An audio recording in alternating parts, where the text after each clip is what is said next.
बिस्मिल्लाहिर्रहमानिर्रहीम। इन्वेजन इन मेटास्टेसिस ये भी एक हॉलमार्क है कैंसर की, बहुत ज़्यादा इंपॉर्टेंट है। इन्वेजन जो होता है ये कहती है जब एक ट्यूमर सेल अपनी इर्द गिर्द की सेल के अंदर इन्फिल्ट्रेट करे और उनको अपनी लपेट में लेकर उनको डैमेज करे। मेटास्टेसिस जब कैंसर सेल्स ब्लड वेसल्स के थ्रू या लिम्फेटिक वेसल के थ्रू या किसी बॉडी कैविटी के थ्रू जाकर किसी दूर जगह में जो इसके साथ कांटेक्ट में ना हो उन उनमें अपना जो क्या है मटीरियल ड्रॉप करे वहाँ पर, और वहाँ पर एक ग्रोथ स्टार्ट हो जाए कैंसर की। इसको मेटास्टेसिस कहते हैं सिंपली। अब ये जो इन्वेजन है और मेटास्टेसिस है ये दोनों क्या मेलिग्नेंसी को डिनोट करते हैं। ये जो ट्यूमर होगा ये मेलिग्नेंट होगा, बिनाइन नहीं होगा। और ये किस वजह से होता है? ये जो कैंसरस सेल्स होते हैं, स्ट्रोमल सेल्स होते हैं जो कैंसर को सपोर्ट कर देते हैं, और एक्स्ट्रा सेलुलर मैट्रिक्स जो होते हैं, इन तीनों की इंटर कनेक्शन की वजह से होती है। सही है, जब इनके दरमियान इंटरेक्शन होता है तो इस तरह की चीज़ें बनती हैं। अब ये क्या कर देता है? ये एक मॉर्बिडिटी यानी कि डिजीज़, कितना ख़तरनाक डिजीज़ है, और मोर्टिलिटी की ये डेथ काज करता है, यानी ही इसको डिराइव करता है ये इन्वेजन इन मेटास्टेसिस।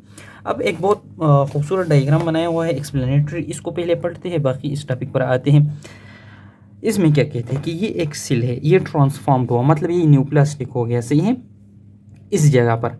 अब इस जगह पर ये अपने क्लोन्स बनाएंगे, क्योंकि ये क्या करे, डिफरेंट ग्रोथ फैक्टर्स रिलीज करे, जिसकी वजह से इसकी बहुत ज़्यादा क्या बन जाएंगी, क्लोन्स बन जाएंगी। यहाँ पर इसको हम कहेंगे प्राइमरी मास ऑफ कैंसर या प्राइमरी ट्यूमर। अब ये इस जो एग्जिस्टिंग बड़ा ब्लड वेसल है इससे अपने लिए ग्रोथ फैक्टर्स रिलीज करेंगे, जिस तरह वास्कुलर एंडोथेलियल ग्रोथ फैक्टर है, और न्यू एंजियोजेनेसिस करके ब्लड वेसल सप्लाई भी अपने लिए ले लेगा। सही है, तो एंजियोजेनेसिस भी हो गया। फिर दूसरी नंबर पर आता है कि ये इसने अपने बहुत सारे क्लोन्स बना दिए हैं। सही है, अब इसकी ये जो सब क्लोन्स हैं, सही है, ये जाकर इस बेसमेंट मेम्ब्रेन को, दो तरह के बेसमेंट मेम्ब्रेन है, एक वास्कुलर बेसमेंट मेम्ब्रेन है जो एंडोथेलियल के नीचे होता है, और एक जो होता है extra cellular matrix basement membrane होता है, जो या एपिथेलियल बेसमेंट मेम्ब्रेन, जो एपिथेलियल सेल्स के नीचे होते हैं। तो पहले ये एपिथेलियल बेसमेंट मेम्ब्रेन को क्रॉस कर देते हैं। सही है, इस तरह। और यहाँ पर जब ये क्रॉस करे तो ये इन्वेट कर देते हैं यहाँ पर जो एक्स्ट्रा सेलुलर मैट्रिक्स में सेल्स होते हैं वहाँ पर। सही है, फिर इसके थ्रू ये पास होता जाता है, आगे हरकत करता करता है, ये आ जाता है जो वास्कुलर एंडोथेलियल बेसमेंट मेम्ब्रेन होते हैं उनको क्रॉस कर देते हैं, और इस ब्लड वेसल के अंदर आ जाते हैं। जब ये एक्स्ट्रा सेलुलर मैट्रिक्स से ब्लड वेसल में आता है इसको कहते हैं इंट्रावेसेशन। सही हो गया। अब यहाँ पर ब्लड में अंतर क्या होगा, डिफरेंट होस्ट लिम्फोइड सेल्स होंगे, जिस तरह लिम्फोसाइट्स वगैरह है। सही है, यहाँ पर ये उनके साथ इनकी इंटरेक्शन होगी। सही है, इसने कोई ऐसा रास्ता इख्तियार किया होगा ताकि उनसे ये अपने आप को बचाए। ये फिर आगे जाएगा, वहाँ पर ये जो होता है एक एम्बुलेंस बनाएगी। मतलब ये कि ये जो सेल्स होती है अलग अलग ये एक जगह पर जमा हो जाएंगी। ये जमा क्यों होंगी कि इस पर डिफरेंट प्लेटलेट्स आ जाएंगे, जो येलो कलर में है ये प्लेटलेट्स, ये एक दूसरे के साथ इनको इंटेक्ट में रखेगा। सही है, एक बुलेट्स की शक्ल में रखेगा। फिर आगे ये जाकर किसी दूर जगह में अगेन जो बेसमेंट मेम्ब्रेन है उसके साथ क्या करके इंटरेक्शन कर देगा, और एंडोथेलियल सेल के दरमियान में जाकर अगेन कहाँ पर आ जाएगा, एक्स्ट्रा सेलुलर स्पेस में आ जाएगा। इसको कहेंगे एक्स्ट्राविसेशन। जब आती थी इंट्राविसेशन, जब निकलती है ब्लड से एक्स्ट्राविसेशन। अब यहाँ पर ये जो मेटास्टेटिक है ना ब्लड वेसल के थ्रू इसने मेटास्टेसिस की, ये यहाँ पर डिपॉजिट हो जाएगा। यहाँ पर इसको हम मेटास्टेटिक ट्यूमर कहेंगे, या सेकेंडरी मास कहेंगे, या सेकेंडरी ट्यूमर कहेंगे। सही है, अब अगेन इस एग्जिस्टिंग ब्लड वेसल की से ये अपने लिए ब्लड सप्लाई ले लेगा, न्यू एंजियोजेनेसिस करेगा, ऑलरेडी हमने पढ़ा है। सही है, जब इसको ब्लड सप्लाई आएगा, इसको न्यूट्रिएंट्स आएंगे, इसको इससे वेस्ट प्रोडक्ट्स जो होते हैं वो रिमूव होगा, और ये यहाँ पर अपना ग्रोथ स्टार्ट करेगा। तो ये सारा का सारा जो डायग्राम था ये यही बताता है। अभी हमने समरी जो है वो पढ़ लिया। अभी देखते हैं कि क्या किस तरह ये स्टेप्स होते हैं। सही है, पहले क्या हो जाता है, लोकल इन्वेजन, इर्द गिर्द के टिश्यूज़ को क्या कर देते हैं, ये डैमेज कर देते हैं।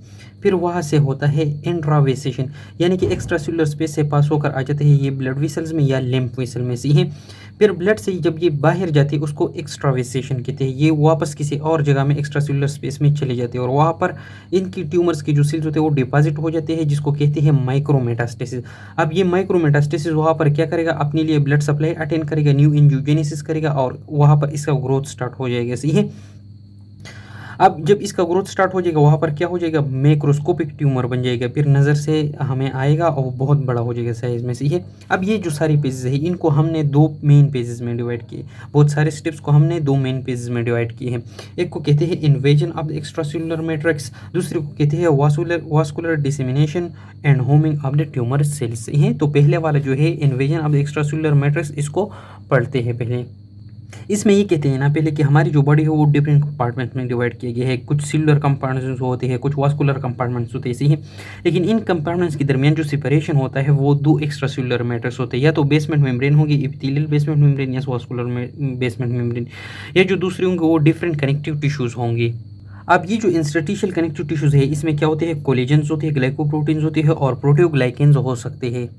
अब ये बात कहती है कि जब इसको सेपरेट किया है बेसमेंट मेम्ब्रेन ने और एक्स्ट्रासेलुलर मैट्रिक्स ने, से है दोनों एक्स्ट्रासेलुलर मैट्रिक्स में आते हैं, बेसमेंट मेम्ब्रेन भी और इंस्टिट्यूशनल कनेक्टिव टिश्यू भी। तो जब एक ट्यूमर मेटास्टेसिस करेगा वो मस्ट इंटरेक्ट करेगा इस एक्स्ट्रासेलुलर मैट्रिक्स के साथ, से है कहते हैं कि लेट से ये एक क्या है, एक ट्यूमर सेल है। जब ये यहाँ से मूव करेगा, पहले जब ये अपने एंडोथेलियल सेल्स को एपिथेलियल सेल्स को क्रॉस करेगा तो वो वहाँ पर ये एपिथेलियल बेसमेंट मेम्ब्रेन को क्रॉस करेगा, ये है पहली बात। फिर ये आ जाएगा इंस्टिट्यूशनल कनेक्टिव टिश्यूज़ में, इसके साथ इंटरेक्ट किया, यहाँ से जब अंदर आएगा यहाँ पर ये पेनिट्रेट करेगा वास्कुलर बेसमेंट मेम्ब्रेन को, सही है। कार्सिनोमा आ गया, एपिथेलियल बेसमेंट मेम्ब्रेन पेनिट्रेट किया, फिर इंस्टिट्यूशनल कनेक्टिव टिश्यूज़ में आ गया, फिर वहाँ से वास्कुलर बेसमेंट मेम्ब्रेन को क्या किया, पेनिट्रेट किया। फिर वास्कुलर बेसमेंट मेम्ब्रेन के बाद ये आ जाएगा कहाँ पर, यहाँ पर हमारे वास्कुलर कंपार्टमेंट में आ गया, सही है। अब ये सारे स्टेप्स जो होंगे वो रिवर्स होंगे एक्स्ट्राविसेशन में, जब ये बाहर किसी और जगह में जाएगा, इस एक इंट्रासेलुलर जगह किसी और कंपार्टमेंट में जाएगा, मेटास्टेसिस करेगा। तो अगेन यहाँ पर ये वास्कुलर बेसमेंट मेम्ब्रेन जो होते हैं वो उसको क्रॉस करेगा, सही है, इस तरह अपोजिट डायरेक्शन। फिर इंस्टिट्यूशनल कनेक्टिव टिश्यूज आएंगे, फिर एपिथेलियल बेसमेंट मेम्ब्रेन आएगा, फिर एक टिश्यू स्पेस में वहाँ पर ये कार्सिनोमा अपनी सेल्स को ग्रो करेगा। अब ये जो इन्वेजन ऑफ एक्स्ट्रासेलुलर मैट्रिक्स है इसको चार हेडिंग के नीचे इन्होंने एक्सप्लेन किया है। इसमें सबसे पहले हेडिंग आता है कि loosening of intercellular connection between tumour cell. जैसे ये एक दो ट्यूमर सेल है, इनके दरमियान पहले एक खास कनेक्शन होती है, जब ये कनेक्शन वीक हो जाए तब मेटास्टेसिस हो सकता है, क्योंकि मेटास्टेसिस के हम वहाँ से एक पार्ट डिटेच होगा, तो जाहिर बात है सेल के दरमियान लूजनिंग ज़रूरी होता है। तो उसके बारे में ये कहते हैं कि एक मॉलिक्यूल होता है, जिस तरह यहाँ पर मैंने ड्रा किया है ब्लू कलर में, इसको कहते हैं ई कैडहेरिन। ये दोनों मॉलिक्यूल दोनों सेल्स को एक दूसरे के साथ क्या, जितने भी एडजेसेंट सेल्स होते हैं वो एक दूसरे के साथ कनेक्शन में रखते हैं, सही है, इंटैक्ट रखते हैं। और इसकी जो साइटोप्लाज्मिक पार्ट होते हैं ये यहाँ पर लॉक करते हैं एक और मॉलिक्यूल को, जिसको बोलते हैं बीटा कैटेनिन को। नॉर्मली ये बीटा कैटेनिन न्यूक्लियस को सिग्नल देते हैं डिवीजन के लिए, लेकिन इसने इसको पकड़ा हुआ होता है, इनहिबिट किया हुआ होता है, तो इसलिए ये एक एंटी ग्रोथ सिग्नल देते हैं, एंटी ग्रोथ सिग्नल देते हैं ये एक एडहेरिन। तो अगर ये एक एडहेरिन नॉर्मल रहेगा तो एक तरफ ये ट्यूमर की ग्रोथ को स्टॉप करेगा और दूसरी तरफ जो सेल्स होते हैं उनको इंटैक्ट रखेगा। लेकिन क्या होता है कि कुछ ट्रांसक्रिप्शन फैक्टर जिस तरह स्नेल एंड ट्विस्ट है, जब इसकी ओवर एक्सप्रेशन हो जाती है, फिर ये आकर क्या कर देते हैं, जो ई एडहेरिन मॉलिक्यूल है इनको सप्रेस करते हैं, सही है। जब इनको सप्रेस करते हैं तो एक तरफ इनमें लूजनिंग आ जाते हैं, सेल एक दूसरे से डिटेच हो जाते हैं, और दूसरी तरफ जो एंटी ग्रोथ सिग्नल होता है ये ख़त्म हो जाता है, और बीटा कैटेनिन जाकर वहाँ पर ट्रांसक्रिप्शन फैक्टर्स डीएनए को सिग्नल देता है कि तुम ग्रोथ स्टार्ट करो, सही है। एक ये बात हो गई। दूसरी बात, जो जीन्स ई कैडहेरिन मॉलिक्यूल्स को एनकोड करते हैं, अगर उन जीन में म्यूटेशन आ जाए तब भी ये हो सकता है। सिंपल बात यह है कि अगर ई कैडहेरिन मॉलिक्यूल नॉर्मल फंक्शन करता है तो ट्यूमर की ग्रोथ और लूजनिंग ऑफ द टिश्यूज़ नहीं होगा। अगर ये अब ना नॉर्मल फंक्शन नहीं करता, चाहे वो म्यूटेशनल इनएक्टिवेशन हो, चाहे वो snail and twist transcription factor की ओवर एक्सप्रेशन हो, सही है, तो फिर कहाँ पर ट्यूमर ग्रोथ भी करेगा और उसके साथ साथ जो ट्यूमर सेल हो वो एक दूसरे से डिटेच होकर मेटास्टेसिस भी करेगा। अब आता है change in attachment of tumour cell to epithelial extracellular matrix protein से है। इसमें ये कहते हैं कि हमारी जो नॉर्मल एपिथेलियल सेल्स होते हैं इनके साथ एडहेशन रिसेप्टर्स होते हैं। ये एडहेशन रिसेप्टर्स जो होते हैं ये बेसमेंट मेम्ब्रेन के साथ जो लेमिनिन्स और कोलेजन्स होते हैं उनके साथ अटैच होते हैं। एडहेशन रिसेप्टर का एक मिसाल है वो है इंटीग्रिन। अब ये बेसमेंट मेम्ब्रेन के साथ अटैच होकर क्या फंक्शन करते हैं, ये स्टेबिलिटी मेंटेन करते हैं, किस चीज़ की, रेस्टिंग सेल्स की जो एपिथेलियल सेल्स है, और उनको डिफरेंशिएटेड स्टेट में मेंटेन रखते हैं। इसका मतलब ये है कि अगर एक ट्यूमर डिफरेंशिएटेड स्टेट से अनडिफरेंशिएटेड स्टेट में जाता है तो तब ये न्यूप्लास्टिक बनता है, इसलिए इसका डिफरेंशिएटेड स्टेट मेंटेन रखना ज़रूरी होता है नॉर्मली। इस डायग्राम में आप देखें तो ये बेसमेंट मेम्ब्रेन हिस्सी है और ये हमारी एपिथेलियल सेल है। इनके दरमियान ये एडिशन मॉलिक्यूल जो है ये ईकेडेरियन हिस्सी है जो सेल के दरमियान होते हैं और इसकी जो बेसल सरफेस होता है इस पर एडिशन रिसेप्टर्स जो है जिसको हम क्या क्या नाम हमने दिया इंटीग्रिन, ये वाले जो है ये इस चीज़ के लिए है। ये क्या है, ये है लेमिनिन हिस्सी है, तो ये लेमिनिन रिसेप्टर हो गया। इसके अलावा यहाँ पर ये जो फाइबर्स है ये क्या है, कोलेजन टाइप 4 है। तो यहाँ पर आप लोग देखिए इनके साथ ये कोलेजन भी अटैच हुआ है, सही है। तो इन बेसमेंट मेम्ब्रेन के साथ जो कोलेजन होता है और लेमिनिन होता है इनके लिए रिसेप्टर्स होते हैं basal surface of the cell पर। अब अगर ये जो रिसेप्टर्स है ये लॉस हो जाए, सही है, या ये एबनॉर्मल हो जाए तो क्या होगा। नॉर्मली तो होता है ना, ये सिग्नल देते हैं किस चीज़ के लिए, एपोप्टोसिस के लिए। लेकिन हमें पता है कि जो ट्यूमर होता है वो क्या होते हैं, एपोप्टोसिस के लिए उन्होंने रेजिस्टेंस पैदा किया होता है, वो एपोप्टोसिस इंड्यूस नहीं करते।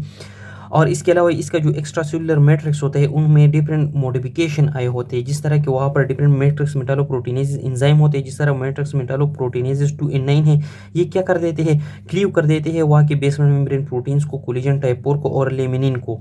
और इसी वजह से वो वहाँ पर नए साइट्स क्रिएट करते हैं, नोवल साइट्स क्रिएट करते हैं ट्यूमर पर, और उनके साथ ये बेंड कर देते हैं सेम ट्यूमर के साथ, जो कि इसके माइग्रेशन में हेल्प करते हैं और इसके अलावा इसकी इन्वेजन में भी हेल्प करते हैं, सही है। अब चौथे नंबर पर आ जाते हैं locomotion of the tumour through basement membrane, या इसको माइग्रेशन का नाम भी दिया है। एपोक्राइन इसको कहते हैं कि जो ट्यूमर सेल्स होती है वो ऐसे फैक्टर्स रिलीज कर देते हैं जो आकर इस ट्यूमर सेल के लिए एक ऐसे सिग्नल क्रिएट कर देते हैं कि तुमने क्या करना है और मेटास्टेसिस करना है, मूवमेंट करना है। इसको इसलिए कहते हैं ऑटोक्राइन मोटिलिटी फैक्टर, यानी ट्यूमर खुद ही की मोटिलिटी के लिए फैक्टर्स पैदा करते हैं। इसके अलावा जो matrix component of the matrix होते हैं जब वो क्लीव हो जाते हैं उससे रिलीज होते हैं डिफरेंट कोलेजन और लेमिनिन्स के, वो भी इसकी मोटिलिटी में हेल्प करते हैं। ग्रोथ फैक्टर रिलीज हो जाती है जिस तरह insulin like growth factor 1 and 2 है, या हेपेटोसाइट ग्रोथ फैक्टर या स्कैटर ग्रोथ फैक्टर है, इसको HGF एंड SCF भी कहते हैं, सही है। ये भी बेंड होता है ट्यूमर के ऊपर, ये भी डिफरेंट मेटास्टेसिस सिग्नल देते हैं, सही है, जिस तरह ब्रेन ट्यूमर में होते हैं जैसे ग्लायोब्लास्टोमा से है। इसके अलावा कीमोटेक्टिव एक्टिविटी होती है अब ट्यूमर लेट से, यहाँ पर ये एक आर्गन है और यहाँ पर ट्यूमर की सेल्स है। ये आर्गन इस तरह केमिकल्स रिलीज कर देते हैं कि ये इस ट्यूमर की सेल को अपनी तरफ अट्रैक्ट कर देते हैं, सही है। और इसी तरह ये जो ट्यूमर होता है ये आ जाते हैं कहाँ पर, वास्कुलर कंपार्टमेंट में फ्रॉम द अदर कंपार्टमेंट, सही है। इस तरह ये होता है। हम ये बात करते हैं ना कि लेट से ये एक ट्यूमर है, सही है, इसके इर्द गिर्द क्या होते हैं, इसके सपोर्ट के लिए सेल होते हैं, जो ट्यूमर सेल होते हैं, और इसके सपोर्ट के लिए जो सेल्स होते हैं जिसको स्ट्रोमल सेल्स कहते हैं, इसमें इन्फ्लेमेटरी सेल्स होते हैं, इम्यून सेल्स और फेब्रोब्लास्ट वगैरह होते हैं, सही है, जो सपोर्ट मैकेनिकल सपोर्ट देते हैं। तो जो ये ट्यूमर सेल है और सपोर्टिव सेल है इनके दरमियान क्रॉस टॉक होती है, सही है। और हमने देखा कि डिफरेंट जो ट्यूमर्स जैसे है जिसमें ये सपोर्टिव स्ट्रोमल सेल्स होते हैं उनमें डिफरेंट जीन्स की एक्सप्रेशन होती थी जो एक्स्ट्रा सेलुलर मैट्रिक्स की ही मॉलिक्यूल्स को क्या कर देते हैं, इनकोड कर देते हैं, जिस तरह प्रोटीज है या प्रोटीज इनहिबिटर है। तो ये बात कहती है अगर इनके दरमियान ट्यूमर सेल्स और इनके स्ट्रोमल सेल के दरमियान क्रॉस टॉक कोऑपरेटिव हो तो ये अगर ये ट्यूमर सेल इसके साथ इस तरह के मुआहिदे करे कि वो अपने लिए इस्तेमाल कर सके इन फाइब्रोब्लास्टिक सेल को, तो वो ट्यूमर सक्सेसफुल होता है और वो जाकर अपना जो कैंसर होता है वो बहुत इजीली इंड्यूस कर सकता है। पर बी नंबर डायग्राम में देखिएगा degradation of extracellular matrix.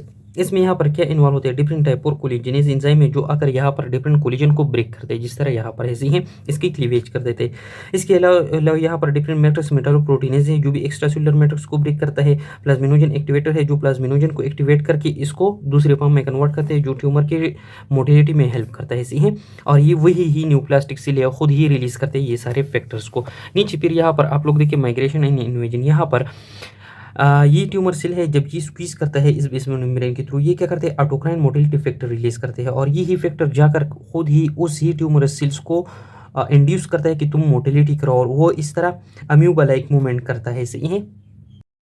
Invasion और मेटास्टेसिस को हमने दो मेन टॉपिक्स में डिवाइड किया था, इन्वेजन ऑफ एक्स्ट्रासेलुलर मैट्रिक्स, अब ये ख़त्म हो गया। अब आते हैं vascular dissemination in homing of tumour cell, सही है। अब vascular dissemination in homing of tumour cell, इससे साफ पता चलता है वास्कुलर मीन्स यानी कि वास्कुलर कंपार्टमेंट में कुछ चीज़ें। इसमें क्या कहते हैं कि जब एक ट्यूमर सेल्स होता है, सही है, ये आते हैं पहले कहाँ पर, सर्कुलेशन के अंदर आते हैं, वास्कुलर कंपार्टमेंट में आते हैं जो हमने अभी पढ़ा। लेकिन अगर ट्यूमर इन्वेसिव हो, जिस तरह अभी हमने पढ़ा कि इसने इर्द गिर्द के एक्स्ट्रासेलुलर मैट्रिक्स को डैमेज किया, बेसमेंट मेम्ब्रेन को ब्रेक किया, फिर क्या होगा, जाहिर बात है इस सर्कुलेशन में ये पहुंच जाएगा, सही है। और फिर हम जब इससे एक ब्लड सैंपल ले ले तो इस ब्लड सैंपल में हमें क्या दिखाना चाहिए, ऐसा ट्यूमर के सेल्स को। अब क्या हो सकता है, ट्यूमर की सिंगल सेल्स भी मिलती है, सही है, एक सिंगल सेपरेट सेल भी मिलती है इसी तरह, या इसकी इम्बोलाई मिलती है, यानी कि बहुत सारे ट्यूमर सेल एग्रीगेट होते हैं थ्रू प्लेटलेट्स। ये जो ऑरेंज कलर है, इसी तरह इसमें इसने एक सेल को चिपका हुआ होता है, एक एम्बोलस बनाया हुआ है। और इसके अलावा अगर ट्यूमर से कोई डिराइव डीएनए है वो भी किस कहाँ पर पाया जाएगा, इस सर्कुलेशन में हमारे साथ प्रेजेंट होगा, सिंपल में हमें वहाँ पर डिटेक्ट हो जाएगा। और फिर ये सर्कुलेशन में जब आ जाती है ये वहाँ से क्या होता है, फिर आगे ये वहाँ से निकल जाता है, एक्सट्राविसेशन करता है और किसी दूर जगह पर अपना ग्रोथ स्टार्ट कर देते हैं ताकि ये मेटास्टेसाइज हो जाए और सेकेंडरी मास बनाती हैं। सिंपली आखिर में क्या कहती, अगर एक ट्यूमरस सेल इजीली आ जाता है सर्कुलेशन में, उतना ही इजीली वो सर्कुलेशन से बाहर जाएगा और दूसरी जगह पर अपना मास ग्रो करेगा। और ये किन लोगों में होता है, जो पेशेंट लोग होते हैं, इनसफिशिएंट लोग होते हैं, उनमें ये इजीली ये प्रोसेस होता है। आके ये कहते हैं ना कि अच्छा सही है, ये तो सर्कुलेशन में आ जाते हैं, लेकिन सर्कुलेशन में कुछ लिमिटिंग फैक्टर्स होते हैं जो इसके ट्यूमर के स्प्रेड को रोकते हैं। किस तरह, हमारे सर्कुलेशन में इम्यून सेल्स होते हैं, जिस तरह मैक्रोपेजेस जैसी है, वहाँ पर डिफरेंट मैक्रोपेजेस घूमती है जो कि क्या करेगा, इस ट्यूमर सेल्स को डिस्ट्रॉय करेगा, सही है। और इस तरह मेटास्टेसिस का प्रोसेस क्या होगा, लो हो जाएगा, सप्रेस हो जाएगा। या अगर ये डिस्टेंट साइट पर पहुंच भी गई तो वहाँ पर रेजिडेंट इम्यून सेल होती है, सही है, जिस तरह कपर सेल्स है, रेजिडेंट मैक्रोपेजेस वगैरह है, सही है। और दूसरी बात, जब ये हमारे वास्कुलर कंपार्टमेंट में होते हैं तो वास्कुलर कंपार्टमेंट के अंदर ये डिफरेंट ओविसल्स की बेड्स के साथ क्या करता है, कैपिलरीज वगैरह में ये चिपक जाते हैं, सही है। जब चिपक जाते हैं तो वहाँ से ये बाहर नहीं आ सकते, लेकिन फिर भी जब ये सर्कुलेशन में रहते हैं तो ये बहुत ज़्यादा खतरनाक है। तो इसके बारे में ये कहते हैं ना कि वहाँ पर जब ये वास्कुलर बेड में क्या हो जाए, पकड़े जाए, सही है, तो फिर बाहर ये अपना ग्रोथ नहीं कर सके। इसके अलावा अगर इसके साथ स्ट्रोमल सपोर्ट ना हो, यानी कि सपोर्टिव सेल्स ना हो, सपोर्टिव सेल्स कौन से होते हैं, इनमें मैकेनिकल सपोर्ट के लिए फेब्रोब्लास्ट और कनेक्टिव टिश्यूज होती है, और डिफेंस मैकेनिज्म के लिए इसके साथ इन्फ्लेमेटरी सेल्स होती है, सही है। जब ये सपोर्ट भी ना हो तो वहाँ पर क्या होगा, ट्यूमर की सेपरेशन होगा, और ये क्या है, लिमिटिंग फैक्टर है, इसलिए सही है।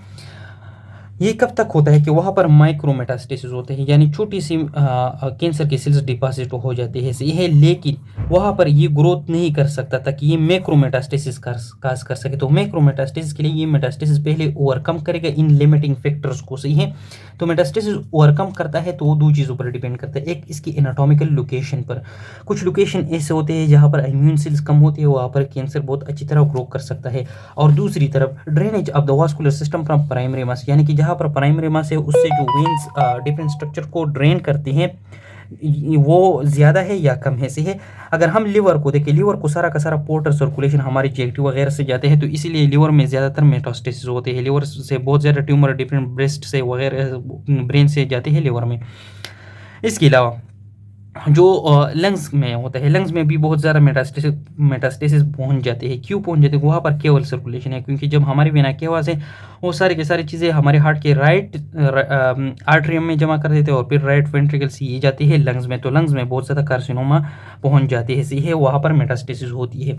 लेकिन कुछ एक्सेप्शन है, उस एक्सेप्शन के लिए बुक में नाम लिया है कि ऑर्गन ऑफ ट्रोपिज्म होती है, सही है। किस तरह कि ड्रेनेज नहीं होती वहाँ पर, लेकिन फिर भी खास कार्सिनोमा वहाँ पर जाती है। जिस तरह अगर प्रोस्टेटिक कार्सिनोमा हम देखें तो प्रोस्टेटिक ग्लैंड का बोन के साथ कोई इस तरह ड्रेनेज कनेक्शन नहीं है, लेकिन फिर भी प्रोस्टेटिक कार्सिनोमा जाते हैं, बोन्स में डिपॉजिट हो जाते हैं, वहाँ पर इसकी मेटास्टेसिस होती है। इस तरह ब्रांक्योजेनिक कार्सिनोमा जाते हैं एड्रेनल ग्लैंड और ब्रेन में।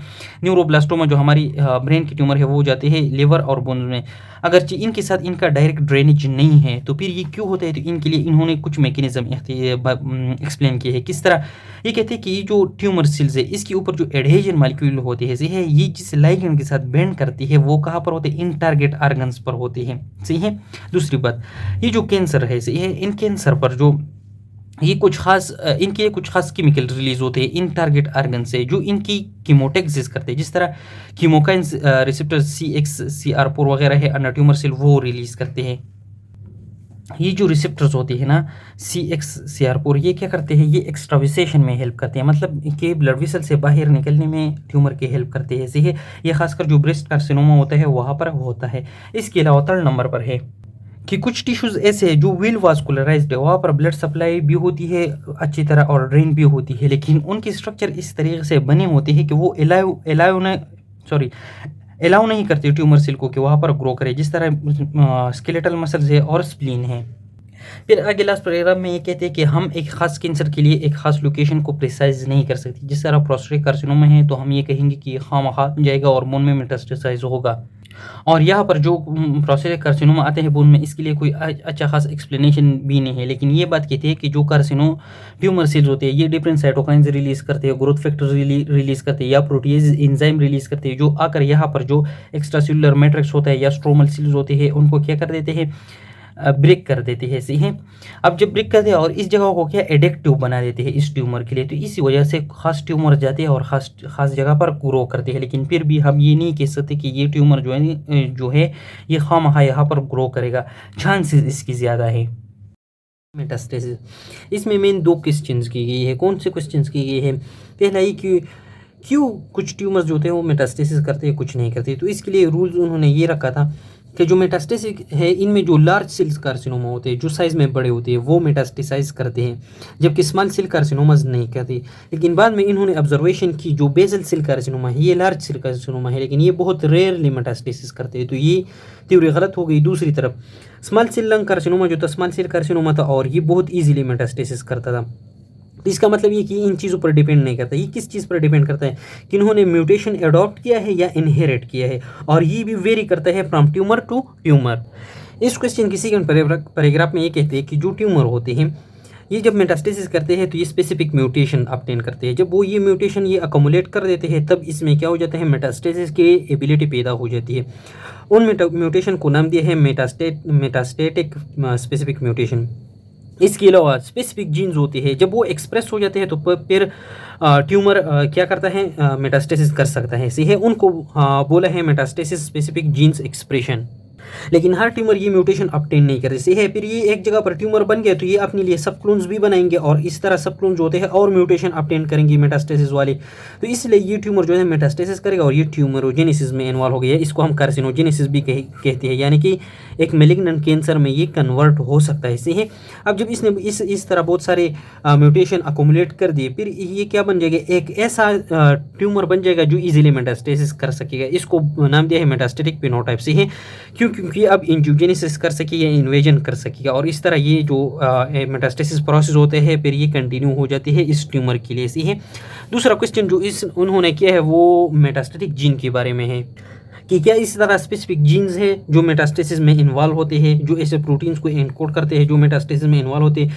तो इन्होंने फिर बताया कि ये प्रोसेस अगर हम स्टडी करें और जिन को फाइंड कर सके तो फिर हमारी थेरापी के लिए ये बहुत अच्छी बात है, क्योंकि हम ऐसे प्रोटीन्स बना सकते हैं जो इन स्पेसिफिक जीन्स को इनहिबिट कर सके। सही है।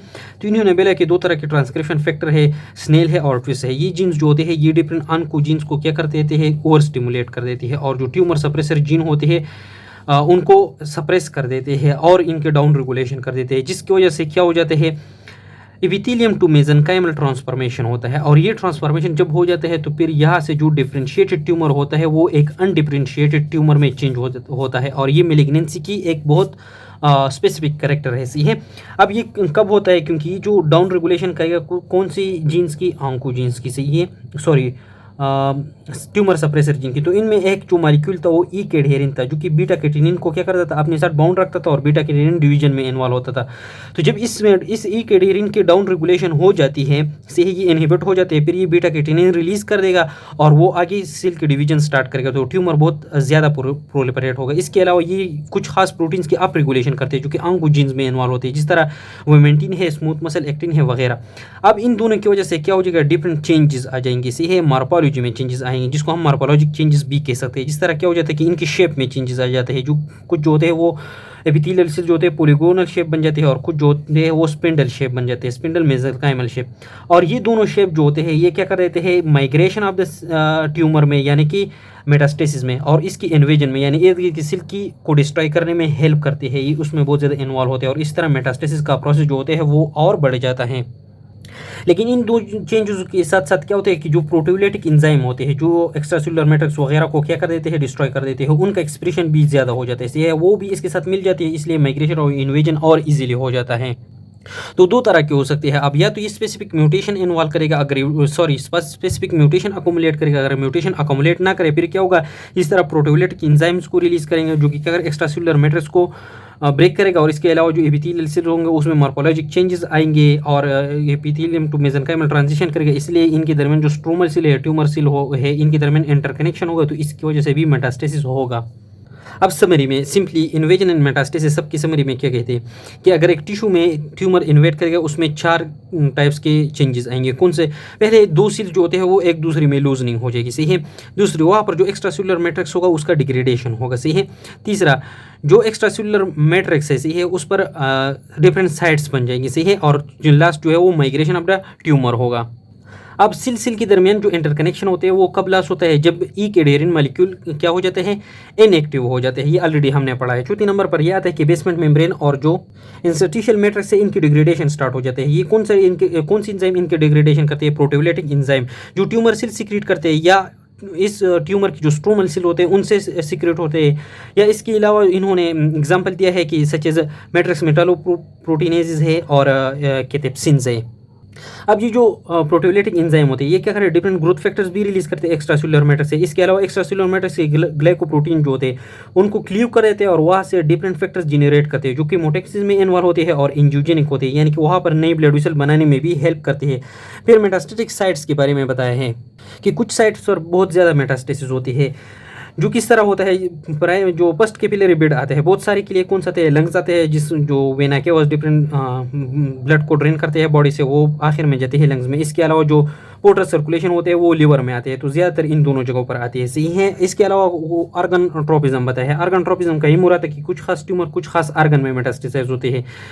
इसका जो होते हैं इन्होंने 3 मेन प्रिंसिपल बताई थी। एक जो था एडिशन मालिक्यूल थी कि कुछ खास जगहों पर ट्यूमर के लिए एडिशन मालिक्यूल होते हैं जो उन रिसेप्टर के साथ मिलकर वहाँ पर मेटास्टेसिस करते हैं, कीमोकाइंस रिलीज करते हैं, वो भी जाकर उस खास आर्गन में जाते हैं। और इसके अलावा जो एंडोथेलियल सेल्स होते हैं वो भी उनके ऊपर कुछ रिसेप्टर्स बन जाते हैं जिसकी तरफ ट्यूमर सेल्स क्या करते हैं, मूव करते हैं।